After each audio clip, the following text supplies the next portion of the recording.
A game day preview on the Morning Pit? We never do that. We don't ever have weekday games that we talk about here the morning of the game. This is something completely different. But that's what we're going to do here. Get you ready for Pitt Boston College tonight at Acrisure Stadium. And we'll get you started right here on youtube.com/Panther-Lair.com.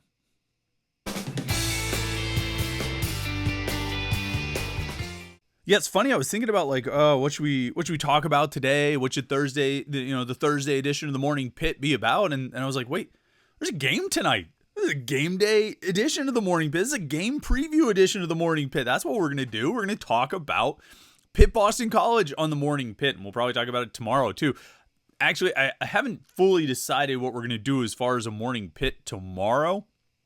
The reality is we're going to have a post-game show tonight, a live post-game show after the game ends. It'll be right here on youtube.com/Panther-Lair.com. And so we'll talk a lot about it then. Maybe that'll just serve as your morning podcast. Or maybe as soon as we end the live stream, I'll just push record again and tape a 20-minute Morning Pit saying all those same things again after a shot or two or however many beers we end up drinking tonight. But we will be live tonight for the post-game show after Pitt Boston College ends. No idea what time that's going to be. I'm hoping we're on the air by 12.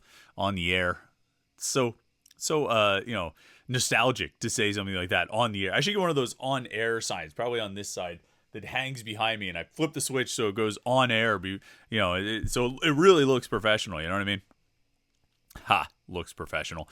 We will never. I'm hoping we get the post game show started by midnight tonight. That's the plan. But keep an eye on social media and keep an eye right here at youtube.com/Panther-Lair.com. You'll know when it starts. And you say, well, Chris, what are you talking about? How am I going to keep an eye on your YouTube channel to find out when it starts? Well, here's what you need to do. Subscribe to our YouTube channel. If you do that, then you'll get it, and you can turn on notifications so that you'll get an alert sent to your phone anytime we go live. We post new content or we go live. You're like, oh, Panther-Lair's live now. It's the post-game show. I better get something to drink and sit down and tune in for this hot mess and see what is going on. So that's the way to do it. Also, while you're at it, like this video. We appreciate that. And it makes us feel good about the content we're putting out here at youtube.com/Panther-Lair.com. Of course, it's where we put all of our video content, these Morning Pit videos, our live streams that we do every Wednesday night. We did one last night with me and Jim Hammett. And then our post-game shows, like I talked about, we'll do that tonight after the game.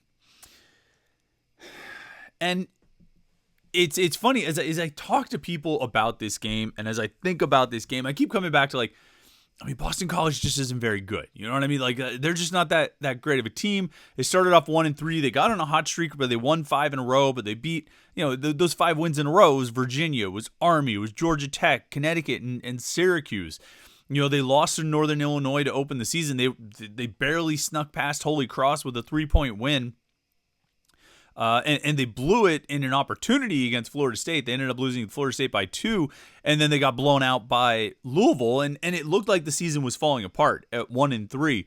They rattle off those 5 wins, but you sit there and you rationalize it away, and you're like, well, yeah, but those 5 teams aren't very good. They didn't do anything really. Who'd they beat? Virginia. Virginia stinks. Army. Georgia Tech, Connecticut, Syracuse. This is not a murderer's row of wins. Now, credit to Boston College for stacking up 5 victories along the way, but it's not exactly like they were out there rolling through the top of the conference.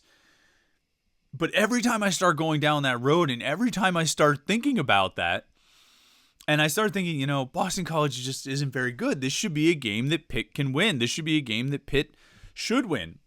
Every time I start thinking that, I think about Cincinnati, who just finally won a game for the first time since beating Pitt. I think about West Virginia, who's just okay. I think about Virginia Tech, who's not very good. I think about Wake Forest, who's very much not very good. I think about Syracuse, who's not very good. And I think about this whole run of teams. How many teams did I just name there? Cincinnati, West Virginia, Virginia Tech, Wake Forest, Syracuse. Okay, so that's 5 games. That's 5 teams that are not very good. Games that Pitt could have won and maybe even should have won, but they didn't. They fell short in every single one of those. Boston College, when they faced their run of Virginia and Army and Georgia Tech and Syracuse and Connecticut, they took care of business in those 5 games. They won those 5 games, and that's why they're, whatever they are, 6-4 right now, bowl eligible, and in much better position, than Pitt. Now they lost to Virginia Tech. They got blown out by Virginia Tech this past weekend. And so, that ended the winning streak, but they were able to win 5 in a row, got them to 6 wins, got them to bowl eligibility with 2 games left to play, whereas Pitt failed in all of those opportunities. So you look at, why is one team sitting at 6-4 and why is one team sitting at 2-8? Well, the 6-4 team took care of business against most of the bad teams on their schedule, or most of the not very good teams on their schedule, whereas the 2-8 team did not. The 2-8 team failed against all of the not very good teams on their schedule. So as they prepare to host another team that's just okay, and they've got some good players, there's no question about Boston College's talent level, and we'll talk about it in a second. But as Pitt gets set to face another team that's just okay, there's no reason to look at it as a game Pitt should win. All right, because they've already blown at least 5 games they should win. They should have beaten Cincinnati. They should have beaten West Virginia. They should have beaten Virginia Tech and Wake Forest and Syracuse. But they blew it against all those teams. And that's why they're in the position they're in. That's why we can't really take anything for granted with this Boston College team. And the reality is, one of the many realities is when I look at Boston College and I compare them to Syracuse, I compare them to Wake Forest, Virginia Tech, not so much. West Virginia to some extent. Cincinnati, yeah, probably. Boston College has some talent advantages. They've got some talented players who've given them a spark, namely Thomas Castellanos, who took over for Emmett Moorhead and just has been dynamic. He's got 800 rushing yards on the season. He's obviously Boston College's leading passer, leading rusher, and he's just an exciting player. I mean, go onto YouTube after you're done watching this video and look up Thomas Castellanos highlights. I mean, he's a dynamic guy. He's fun to watch.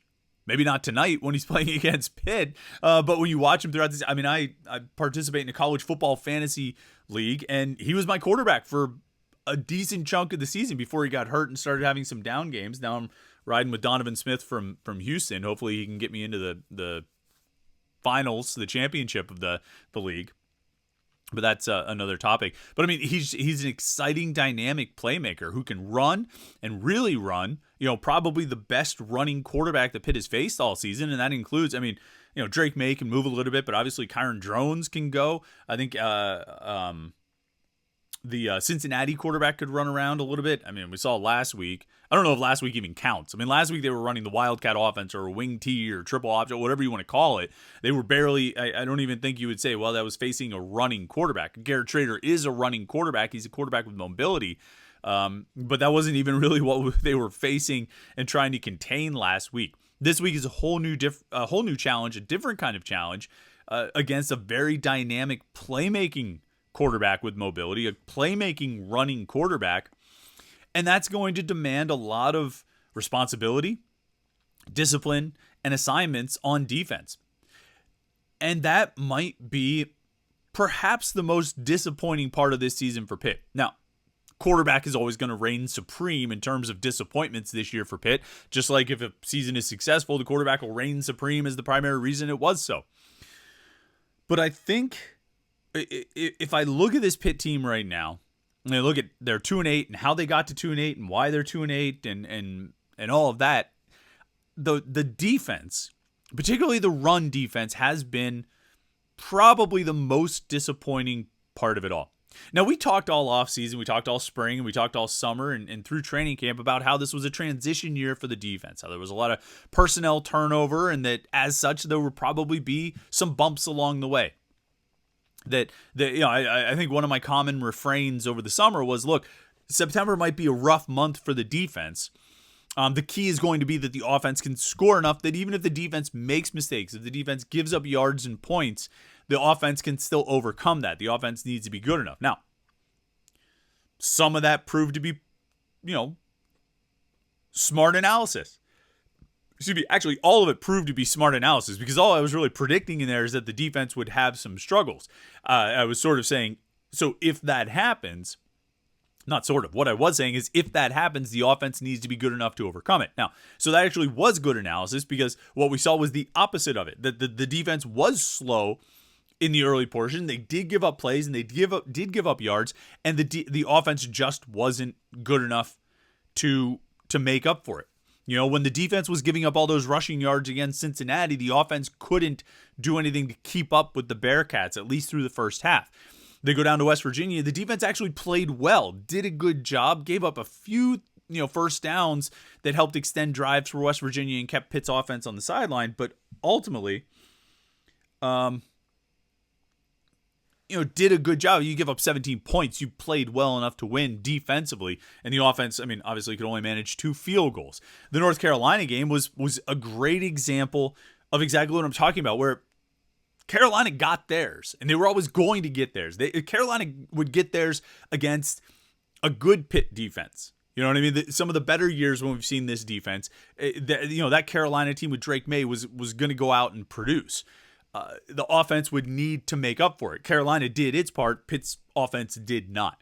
And so on and so forth. And so you go through that month of September. You can even go down to Virginia Tech, where if you're going to have these mistakes and issues born of inexperience and transition on defense, the offense needs to be able to make up for it. And the offense never was. That's why they came out of it 1-4 through the first 5 games. But the problem with the defense is that I don't feel like it really got that much better in the 5 games since then. Louisville, they made key stops in the second half. I'll give the defense a lot of credit for the second half against Louisville. Made key stops. They gave up yards, but it was not just bend but don't break. It was bend and then get a turnover, because that's largely what they did. They gave up possessions and then got turnovers to end those possessions and shut Louisville out. So I'll give them credit for that second half. As much as I want to bash them for the first half against Cincinnati, I'll give them credit for the second half against Louisville. Wake Forest, ultimately they played well. They gave up drives and points at the end when they absolutely needed to clamp down. They played pretty close to perfect most of the day. But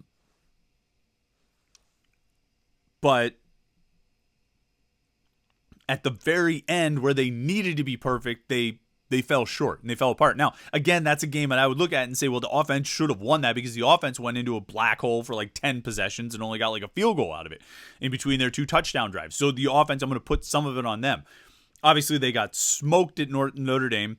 Florida State, I thought they performed admirably, but they turn around and go to Syracuse and just get completely mauled by some gimmicky offensive thing that Syracuse was doing, which I understand they catch you off guard. You're not prepared for it, and they're going to get you early on.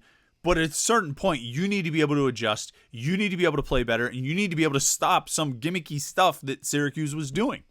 And they were never able to do that. And so I think one of the biggest disappointments this season has been the defense. Not that they've been terrible, but that they just have been irresponsible. I think they've failed on their run fits, and that's why the run defense has been so much below the line of what it's been over the past few years. And really since Pat Narduzzi arrived. I think the run defense has always been one of those solid things you could count on and rely on, and it just hasn't been there this year. And you could probably say some of that is due to the inexperience that you have, some of those run fits and assignments and responsibilities, and guys are still young and they're still trying to figure it out. But you're up. This is game 11 tonight. It was game 10 on Saturday, and to still be having those issues and still be having missed tackles. I think Pitt is, according to Pro Football Focus, Pitt is next to last in the ACC in missed tackles. Virginia Tech game was the worst, but the Syracuse game wasn't far behind. Granted, with a pretty unique animal to try to tackle in Dan Villari, but still.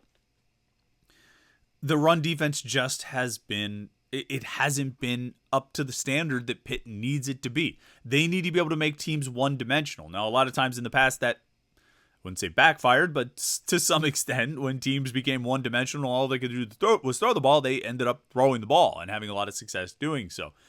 But if you're Pitt's defense, you are built to stop the run. The whole thing is designed to stop the run. And if you fail at doing that, you are setting yourself up for a really, really long day.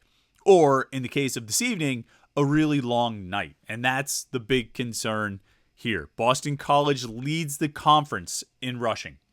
203.4 rushing yards per game.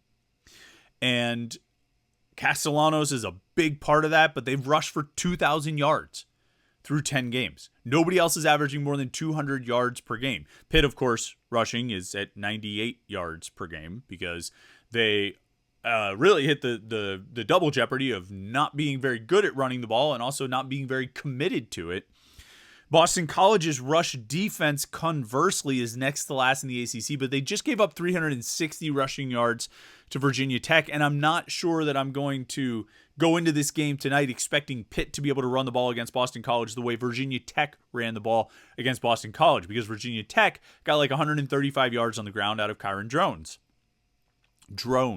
It's easy to sort of slur that and just make it Jones, Kyron Jones, but it's Kyron Drones, who rushed for 135 yards. I think Bashal Tutin, the running back, had 3 rushing touchdowns, but Drones was really the difference in Virginia Tech being able to run the ball against Boston College. I look at Boston College might be next to last in the ACC in run defense, but again, some of that comes from giving up 360 yards on the ground. And they gave up those 360 because of Virginia Tech's unique rushing attack and the different types of players that Virginia Tech has to attack you or get after you on the ground. Pitt doesn't have that. They don't have Kyron Drones. They have 2 running backs that I think are pretty good and maybe more that are on the sidelines, or I should say are good enough. But we haven't seen this team be able to execute the run game very well, and we haven't seen this team be able to commit to the run game very well all season. And we really are at a point and past the point when we're talking about 10 games of a sample size. This is not a sample size, a small sample size. This is not unrepresentative of who they are, who they want to be, and what they're able to do. All right, they are a lousy running team. And their run defense isn't much better. I said Boston College was next to last in the ACC in run defense. That's number 13. Pitt is number 11. They're averaging 158 yards per game allowed on the ground. So that number 11 rush defense in the ACC is about to face the number 1 rush offense in the ACC. And again, it's a rush offense that's keyed by multiple weapons. Kai Robichaux is a good running back coming out of the backfield. Thomas Castellanos is a dynamic playmaker who's getting the ball in his hands every snap. They've got 2 really good guards, including Christian Mahogany. If you follow recruiting, you might remember him. Pitt more or less turned him down. He ended up signing with Clemson right before signing day, a late ad by the Tigers. He ends up transferring to Boston College, and he's become one of the best interior offensive linemen in the ACC.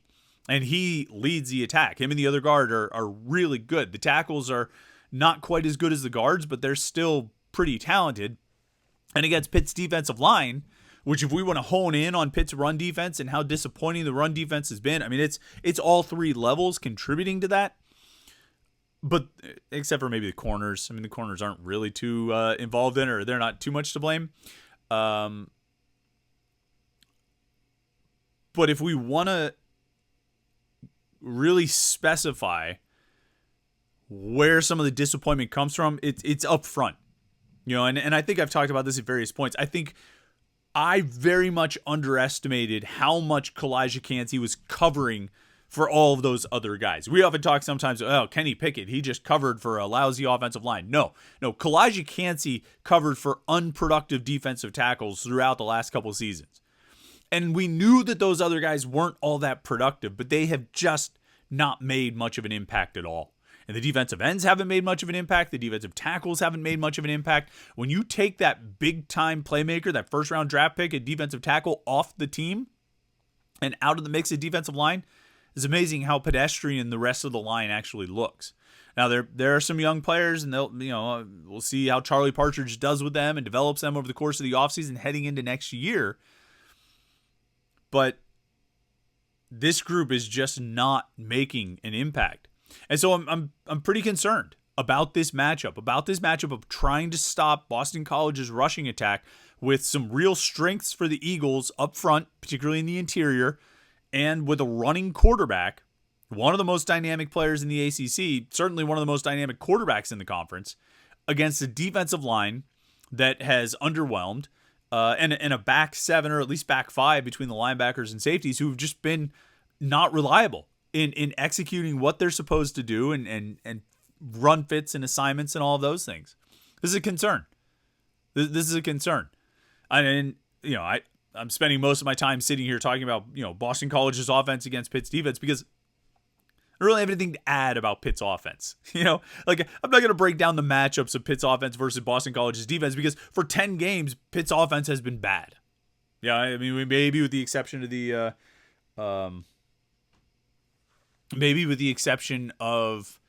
Louisville game, Pitt's offense has been really lousy.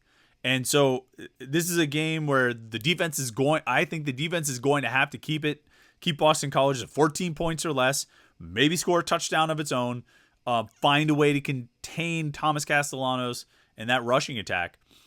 And maybe they can get out of, Acrisure Stadium tonight with like a 15-13 win.